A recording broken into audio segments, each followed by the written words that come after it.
নমস্কার, আপনারা দেখছেন নিউজ ইপপ। টেলিগ্রাম পরিষেবা নিয়ে বড় আইনি লড়াই শুরু হয়েছে।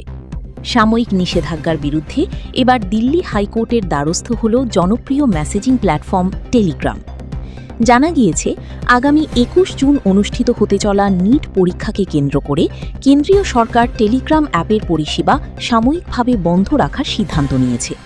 সরকারের দাবি, পরীক্ষায় কারচুপি এবং প্রশ্নপত্র ফাঁস রুখতেই এই পদক্ষেপ নেওয়া হয়েছে। এই সিদ্ধান্তের বিরোধিতা করে দিল্লি হাইকোর্টে আবেদন জানিয়েছে টেলিগ্রাম কর্তৃপক্ষ। আদালত সূত্রে খবর, বিষয়টির গুরুত্ব বিবেচনা করে জরুরি ভিত্তিতে শুনানির জন্য সম্মতি দেওয়া হয়েছে। উল্লেখ্য, কেন্দ্রীয় সরকারের নির্দেশ অনুযায়ী আগামী ২২ জুন পর্যন্ত দেশে সাময়িকভাবে টেলিগ্রাম পরিষেবা বন্ধ রাখার কথা জানানো হয়েছে। তবে হাইকোর্টে মামলার শুনানির পর এই বিষয়ে নতুন কোনো সিদ্ধান্ত আসে কিনা সেদিকেই নজর রয়েছে।